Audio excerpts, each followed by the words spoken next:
Gracias por estar en sintonía de Medicina en Línea. Hoy, como todas nuestras emisiones, vamos a hablar sobre temas importantes para la salud de nuestro cuerpo y de todas las personas. Específicamente hablamos sobre la cirugía de mínima invasión y para ello nos acompaña el doctor Carlos Rodríguez Albanés. Él es especialista, cirujano laparoscópico avanzado y bariatra. Doctor, bienvenido al estudio de Medicina en Línea. ¿Qué tal, Judith? Mucho gusto. Gracias a todos por vernos. Gracias a Medicina en Línea por la invitación. Vamos a hablar de un tema muy importante, hablar de tabús y de qué es en sí la cirugía laparoscópica. Claro, y por eso vamos a empezar con este importante tema haciendo la aclaración, ¿verdad? ¿Qué es exactamente la cirugía de mínima invasión o cirugía laparoscópica? Okay. En términos sencillos, la cirugía de mínima invasión es una cirugía la cual se hace a través de incisiones pequeñas. Ya no son las incisiones grandes, las cuales generan mucha molestia y mucho dolor, sino que son incisiones pequeñas a través de los cuales vamos a introducir unos puertos de trabajo que son como unos tubos, en los cuales van nuestras cámaras, las pinzas, todo el equipamiento necesario para hacer cualquier tipo de procedimiento quirúrgico. ¿Son cortaduras pequeñas o es solo el orificio que queda? ¿Cuánto mide esto? Para que tengamos idea y que ubiquemos bien a las personas que nos miran. Ok, tenemos bastantes mediciones dependiendo del equipo que vamos a utilizar. Hay puertos de trabajo desde 3 milímetros, de 5 milímetros, de 10 a 12 milímetros, inclusive es uno más grandes de 15 milímetros. Uno puede decir, ¿qué tan grandes son? Estamos hablando que unos son hasta el tamaño de una uña de un dedo pulgar de la mano, tamaño de una uña de un dedo índice de la mano, incisiones muy pequeñas. ¿Y de qué depende la medida del equipo que se utilice para la cirugía? La medida de los equipos va a depender grandemente de a qué nos vamos a enfrentar o a qué tipo de cirugía vamos a realizar. Si vamos a utilizar equipamiento más especial, como grapadoras de trabajo para cortar órganos, o vamos a hacer sutura, o son procedimientos un poquito más sencillos en los cuales las incisiones pueden hacer hasta desde el punto de vista cosméticos mejor. De eso depende la medida que se utiliza. Exactamente. Y háblenos, Carlos, por favor, de qué es o cuáles son las ventajas de hacerse o realizarse una cirugía de mínima invasión. Ok, las ventajas van a ser, pongámoslo desde el punto de vista paciente y desde el punto de vista ciencia. Desde el punto de vista paciente, pues lo que uno quiere después de un procedimiento quirúrgico es recuperarse pronto. Rápido, claro. Ir a su diario vivir, ir a sus labores. Entonces, este tipo de procedimientos, al ser muy pequeñas las incisiones, el dolor es mucho menos. Por ende, la recuperación va a ser pronta. No puede, prácticamente a una semana después de un proceso de esta índole, puede ir a trabajar. A los 15 días puede hacer cualquier actividad física. Al mes ya puede levantar objetos pesados. A diferencia de la cirugía abierta, que la recuperación es muchísimo más larga. También tenemos desde el ámbito cosmético, pues no es lo mismo tener una gran herida a que tener incisiones pequeñas. La probabilidad de sangramiento es mínimo. La probabilidad de hernias que se hacen en la pared abdominal por incisiones quirúrgicas se disminuye también. En sí son bastante los beneficios que uno puede lograr con este tipo de procesos. Conozco algunos pacientes rebeldes que se han ido a trabajar después de 2 días de cirugía. Exacto. De este tipo, pero bueno, de todo tenemos. De todo hay. Lo que usted decía también, ¿no? El proceso de recuperación es más rápido y por eso las personas buscan este tipo de intervenciones hoy día. Pero ¿qué sucede con pacientes o cómo se hace para seleccionar un paciente? ¿Todos son candidatos a una cirugía laparoscópica o cómo se hace? En la actualidad, prácticamente cualquier tipo de paciente puede someterse a un procedimiento laparoscópico. La diferencia va a radicar ya en pacientes complejos, desde el punto de vista alteraciones severas en los pulmones, alteraciones severas cardiovasculares también, pacientes que ya están en una unidad de cuidados intensivos, pero para la gran mayoría de pacientes, pues son bien pequeñas las restricciones. Este tipo de procedimientos prácticamente inician englobando finales de los 80 a inicio de los 90. Desde ahí viene la práctica de cirugía de mínima invasión. Exactamente. Entonces, ahí existen un montón de tabús que han ido cambiando. Por poner ejemplos, antes se creía que un paciente con una incisión previa de una laparotomía exploradora no era candidato. Ahora eso ya se demostró que no es así. Pacientes inclusive en ciertos periodos del embarazo también ya se demostró que se puede hacer laparoscopía. En sí, pacientes con hernias complejas en su pared abdominal, que en los cuales antes se creía que no se podía trabajar porque no se podía colocar el puerto de trabajo en su posición correcta, ahora ya se mostró que también se puede realizar. Cuando hablamos de laparotomía, es para que tengamos o dibujarle mejor a las personas a qué nos referimos. La laparotomía es una cirugía abierta en la cual prácticamente le han hecho una incisión de el apéndice sifoide, que es como digamos del inicio del abdomen hasta la sínfisis del pubis, que sería la finalización del abdomen. Entonces una incisión grande, la cual nos conllevaba mucha tiempo en sala de recuperación, también. Mucho tiempo en sala, más tocar más el intestino, más sangramiento, y todo eso pues nos va a conllevar a la recuperación lenta y tardada. Entonces, antes se creía que por esa incisión, por las cicatrices internas que nosotros generamos, no se podía hacer la cirugía, pero eso ya se abolió, ya se demostró que sí se puede realizar. En cualquiera de estos aspectos que señalan. En cualquiera de estos aspectos, okay. Exactamente. Y cuando hay casos, por ejemplo, que se complican, o es posible que ustedes empiecen una cirugía laparoscópica y terminen una cirugía abierta. Pueden haber los casos. Es que también tenemos que tomar en cuenta una cosa: la cirugía laparoscópica es un tipo de abordaje. Es un abordaje, no quiere decir que solo de esa forma va a ser la cirugía, y que si se hace a una cirugía abierta ha sido un fracaso, en lo absoluto. La diferencia va a radicar que en especialistas en la materia de una cirugía laparoscópica, la probabilidad de una conversión a una cirugía abierta es muchísimo menos. Siempre hay riesgos siempre van a haber, pero ya como uno como cirujano sabe que son riesgos medidos. ¿Qué riesgos pueden haber? Un sangramiento por estos tubitos hacia una arteria, una vena principal del cuerpo, o hacia un intestino mediante la manipulación de las pinzas internamente, pero por eso nos dedicamos a esto, y si sabemos que ha pasado eso, nosotros también lo podemos solventar de manera laparoscópica para que al paciente pues no le vaya a dar una eventualidad mayor a su patología. Entonces, si uno como especialista puede hacer el procedimiento, lo ha hecho durante mucho tiempo, se ha especializado en esto, pues la probabilidad de conversión a una cirugía abierta se va a disminuir grandemente. Pero sí puede ocurrir. ¿Y hay casos que ya haya pasado por esta experiencia? Ha sucedido, ya hemos tenido un par de casos como les explico, de lesiones con estos tubitos pequeños que a veces, dependiendo, y hay que tener bastante cuidado, y uno como cirujano en el quirófano lo tiene, que hay unos que tienen hasta unas cuchillas, unas puntas muy finas. Entonces uno busca el equipamiento para que esto no se vaya a suscitar.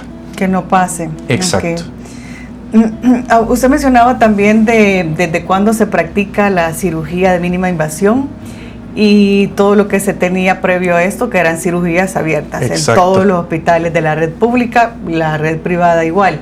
Exacto. ¿Cómo ve usted ese cambio en el aspecto de uso de nueva tecnología de lo que tenemos actualmente? Okay. Ha habido un recambio generacional a positivo, ya que no tomemos en cuenta solamente la recuperación del paciente desde el punto de vista que el paciente ya salió de la hospitalización a su casa, tomémoslo también desde el punto de vista económico.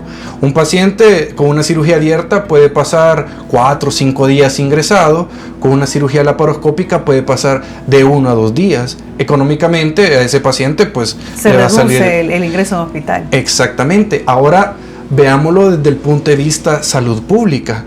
Tenemos un sistema de salud, tanto público como seguridad social, saturado, en el cual si un paciente es sometido a través de una cirugía laparoscópica, puede dejar una cama más temprana para que otro derechohabiente la utilice y así se va desaturando también el sistema. Por eso es que toman a bien el Ministerio de Salud o la Seguridad Social hacer todos estos programas de apoyos, de hacer jornadas quirúrgicas de vesículas, de hernias, de histerectomías, para ir desaturando todo nuestro sistema de salud. Pero si aún así uno como paciente desea que pues pasa demasiado tiempo en la seguridad social, mucha consulta, pues también nosotros como cirujanos en lo privado pues podemos así agilizar un poquito más el proceso. Okay. Y la recuperación va a ser exactamente tanto en el hospital público como en el hospital privado el mismo. ¿Y en los hospitales públicos también cuentan ahora con ese tipo de tecnología? Actualmente ya a los colegas ya los empezaron a capacitar, o también tenemos el mismo recambio generacional, tenemos bastantes colegas que estaban en el extranjero, ya vinieron aquí al país, ya empezaron a enseñar, tienen sus alumnos que también ya empezaron a hacer este tipo de procesos, y como nos hemos dado cuenta como cirujanos que este tipo de procesos nos conviene tanto al paciente como a nosotros, ya es bien poca la cirugía abierta que se realiza, más sin embargo, pues siempre por limitaciones se está dando. Exacto. Okay. Doctor, cuénteme en su caso y en su experiencia particular, las cirugías que se hacen, ¿cuáles son las más comunes por las que la gente llega? Yo sé que usted es cirujano bariátrico y esa es su especialidad, pero a nivel general, ¿de qué depende que una cirugía sea exitosa o no? Ok, dentro de los casos más comunes tenemos que ver también todas las especialidades. Por ejemplo, un cirujano puede hacer una laparoscopía de un apéndice, de una vesícula, de una hernia. Un ginecólogo ver el útero, hacer histerectomías, ver los ovarios, hacer oforectomías, que es resecar un ovario. El urólogo también lo puede hacer cuando hace sus próstatas también, inclusive ya cirujanos como un cirujano oncólogo, que es una patología de un cáncer, él puede solventar casos tempranos de cáncer con este tipo de cirugías y para que su paciente se recupere más pronto. Inclusive también pacientes de cirugía cardiotorácica, pacientes cirujanos que realizan procedimientos hacia los pulmones también. En sí podemos decir que prácticamente cualquier órgano se puede tratar desde el punto de vista laparoscópico. Se puede el abordaje. Se puede el abordaje. Y en el caso particular suyo, ¿ha tenido algún paciente que se haya complicado en la sala de operaciones? ¿Y qué hace? Porque a nosotros como simples mortales, por decirlo de alguna manera, nos asusta, ¿verdad? Claro. O si somos candidatos para una cirugía, hay muchas personas que se ponen tensas para llegar al quirófano. Exactamente. Este tipo de casos, Judith, uno siempre lo platica con el paciente. Yo a todos mis pacientes yo les digo que en medicina 2 más 2 nunca va a ser 4. Una eventualidad puede haber. Nosotros pues lo que hacemos es buscar todo el equipamiento, el mejor hospital, las mejores pinzas y todo, pero eventualidades siempre se dan.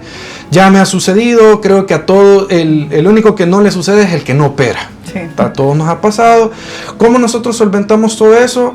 Es mediante la experticia que uno tiene, digamos una lesión a un intestino, como nosotros tenemos la capacidad de hacer una cirugía abierta, porque eso fue nuestro primer entrenamiento. La primera escuela. La primera escuela, exactamente. Si pasa una eventualidad que yo perforo un intestino en un procedimiento de esta índole, yo tengo la capacidad y la habilidad de suturarlo laparoscópicamente sin necesidad de abrir al paciente. O en casos de golpear o lastimar un vaso sanguíneo importante, también se puede solventar de manera laparoscópica, pero también tomamos nosotros bastante en cuenta lo que el anestesiólogo nos menciona. Si el anestesiólogo nos dice se está descompensando, está perdiendo demasiado sangre, pues nosotros hacemos la laparotomía exploradora y lo solventamos de manera abierta. Pero como les digo, ya en esta nueva era, ya con esos nuevos especialistas, uno inclusive con las pinzas de trabajo siente como que si está tocando el órgano con la misma pinza, tiene esa sensibilidad, ¿no? Por la experiencia. Por la experiencia y la práctica. Porque, bueno, juegan con la vida, de las todos personas. Los días. Sí, así es. Y todos los días se enfrentan a esa situación. A un reto nuevo, exactamente. Okay. Dentro del equipo de trabajo, porque eso también me parece curioso e importante, como en las películas, ¿verdad? Uno ve las salas de operaciones con todos ustedes, su equipo de trabajo, su vestimenta, pero ¿quiénes intervienen en un proceso quirúrgico, además del cirujano? Ok, en una sala de operaciones, pues, el que está detrás del telón, que es el anestesiólogo, porque también, y eso es algo bien importante que no he mencionado con referencia a los beneficios de la laparoscopía, es que el tipo de anestesia que se utiliza es una anestesia en la cual no es necesario tanto fármaco para la recuperación, porque como es mínima invasión, es mínimo dolor, los analgésicos fuertes ya no los está utilizando tanto el anestesiólogo, ya utiliza analgésicos un poquito más básicos, entonces por ende, tanto económicamente hablando como recuperación, el paciente se va a sentir mucho mejor y más aliviado de su bolsillo. Sí. Entonces tenemos a este mago, porque así les digo yo a los anestesiólogos. Tenemos también a nuestro ayudante, porque uno como cirujano siempre tiene que entrar a un quirófano con alguien con la misma experticia o inclusive mayor que uno para que toda la cirugía salga de la mejor manera. Y tenemos a nuestras enfermeras. Las enfermeras que son las circulares, las instrumentistas. La circular es la encargada de ir anotando todo lo que uno va haciendo. Si ha utilizado una gasa en cavidad abdominal, saber que esa gasa está ahí y la va anotando. Y ellas son nuestro calvario a bien, porque ellas, hasta que no ven esa gasa en físico en su mano, ellas no dejan que uno cierre a un paciente. Eso me parece sumamente importante para que las personas también que sepan que al momento de practicar una cirugía, si vamos con expertos, con personas responsables, con médicos que saben lo que están haciendo, es como un chequeo, ¿verdad? Exacto. De todo lo que entra a sala. Cuéntenos cómo es ese proceso. Nosotros pues tenemos en cualquier quirófano a nivel mundial, porque estos son estándares mundiales, hay una lista de prechequeo, una lista de chequeo no solo para el cirujano, está la lista del chequeo del anestesiólogo, de enfermería y uno de cirujano, en la cual en esas listas se va viendo qué tipo de procedimiento se va a hacer,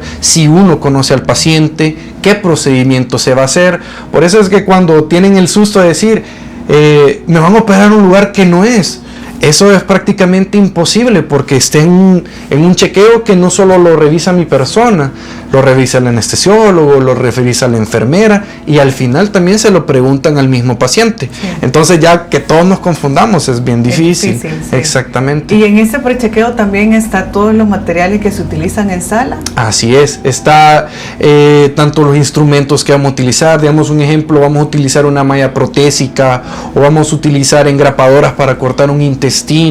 Entonces nosotros ya sabemos todo lo que hay en ese equipamiento y ellos van chequeando, el anestesiólogo va chequeando mediante esa lista qué fármacos, qué medicamentos va a utilizar para analgesia, para dormir al paciente, para despertarlo, para todo eso. Y pregunto esto por lo que usted mismo nos comentaba, que después de terminar la cirugía, todos los instrumentos, todas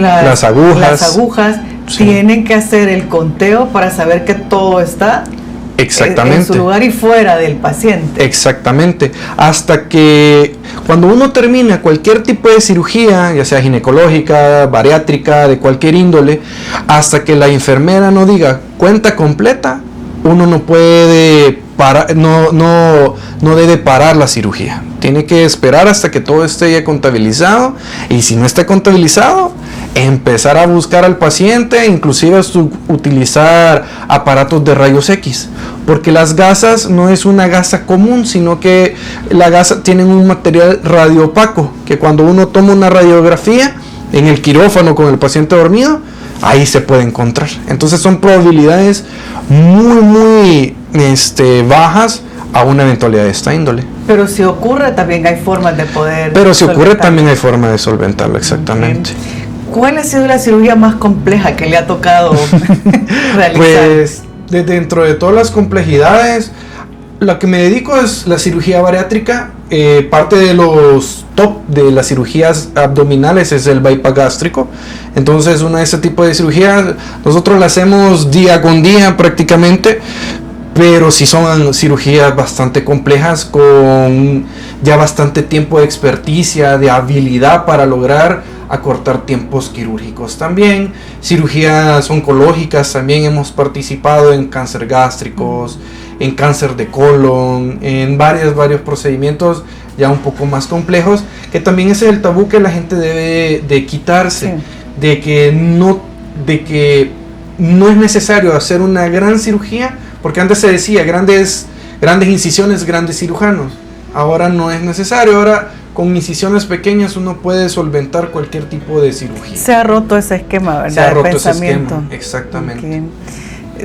Carlos, cuénteme también o qué recomendaciones podría darles a personas que están a punto de realizarse una cirugía de cualquier tipo que sea. Okay. ¿Qué tienen que hacer y qué se les podría recomendar al momento de llegar a un hospital, ya sea público o privado, antes de pasar al quirófano? Ok, de las recomendaciones que yo les hago a mis pacientes y que les vamos a hacer a ustedes, las primeras es hacer ejercicios respiratorios, tan sencillos como agarrar una vejiga, insuflarla o agarrar una pajilla y hacer burbujas. ¿Por qué? Porque como nos van a dormir completamente, nos van a poner en bipedestación, el pulmón probablemente no se va a estar expandiendo como uno quisiese, o después de la cirugía no va a estar con esa fuerza que uno necesita para estar respirando normalmente. Entonces yo le explico al paciente, estos ejercicios los vamos a hacer como que si la cirugía es la carrera final, entonces vamos a practicar para esta carrera, y por eso son los ejercicios. También hacer un poquito de dieta. Las dietas nos ayudan porque pues en pacientes con sobrepeso tenemos hígados grasos, bastante grasa visceral. Entonces al hacer un poco de dieta, ustedes mismos se van a ayudar, tanto a ustedes como a sus cirujanos, porque la grasa va a disminuir, ese hígado va a disminuir de tamaño y el procedimiento va a ser muchísimo más cómodo y más rápido también. Esos son de los otros consejos. Siempre acatar la indicación médica de su anestesiólogo, de su internista, de su cardiólogo, de cualquier subespecialista que lo ha chequeado antes de someterse a una cirugía. Y posteriormente a la cirugía, pues esos tabú de comer huevo o no comer absolutamente nada, o estarse limpiando continuamente las heridas, todos esos son tabús que también hay que abolirlos.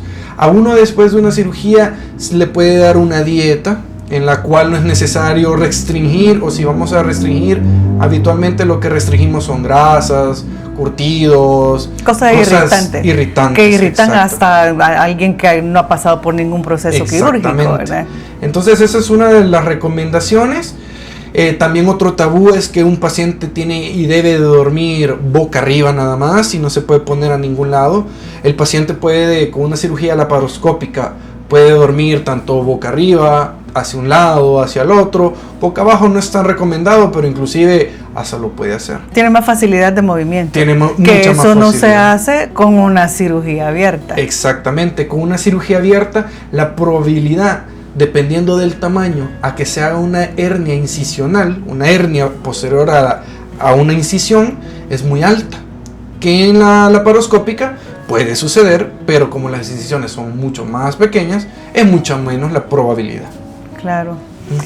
Dígame, Carlos, aparte de esas recomendaciones, ¿qué se puede recomendar también posterior? Eso es como lo previo, ¿verdad? Antes de llegar a un proceso quirúrgico, pero posteriormente de una cirugía. Ok.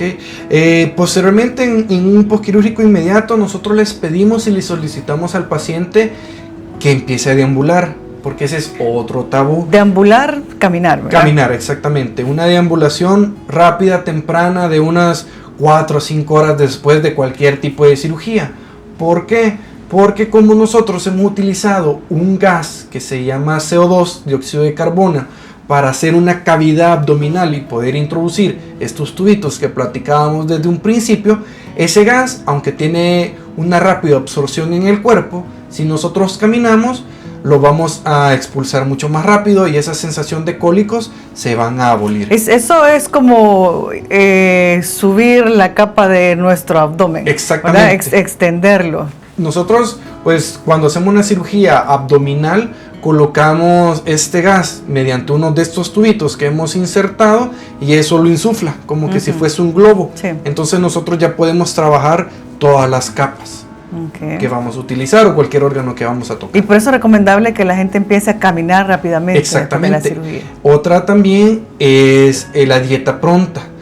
Antes, cuando nosotros hacíamos cirugía abierta, dejábamos un paciente 5 o 7 días sin comer absolutamente nada, sí. Uno sufría, pero ahora ya existen protocolos los cuales nos dicen que un paciente necesita una cicatrización temprana y la cicatrización la va a dar el nutriente, la proteína que él va a estar ingiriendo. Por ende, necesitamos empezar a dar dieta temprana. No tampoco es que vamos a ir a comer en un postquirúrgico inmediato una pizza, pero nosotros como cirujanos y cualquier especialista quirúrgico ya les empiezan a dar a los pacientes qué tipo de alimentación o qué de suplementación, porque existen también suplementaciones muy buenas para nuestra cicatrización. Muy bien.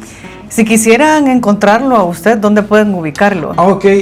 Pues a mí me pueden ubicar en el Centro Médico Internacional, con sus siglas Interlab, o en las redes sociales pueden buscarme como Dr. Carlos Rodríguez Albanés en Facebook y en Instagram también. Ahí pues ya tienen la recomendación del doctor. Si están interesados en practicarse una cirugía o están a punto de realizarse un proceso quirúrgico, ya escucharon las recomendaciones también, que eso es importante y tomarlas muy en cuenta, ¿verdad? Claro. Porque también hay todo tipo de pacientes, hay algunos que acatan y otros que no. Exactamente. Pero es necesario seguir las recomendaciones de los doctores. Carlos, muchísimas gracias por haber estado con nosotros en este espacio. No, gracias Judith, gracias a Medicina en Línea por brindarme esa oportunidad y ese espacio. Es muy bonito lo que se está haciendo y espero que continúen. Muchísimas gracias y por supuesto que lo vamos a tener de nuevo acá en el estudio. Claro, así va a ser. Gracias a todas las personas que nos acompañaron. Recuerden que si tienen algún tema que quieran que se aborde en este programa, pueden dejarnos sus sugerencias al 75 99 91 81 y con gusto retomamos para poder tratarlo acá en Medicina en Línea. Muchísimas gracias a todos y nos vemos en la próxima emisión.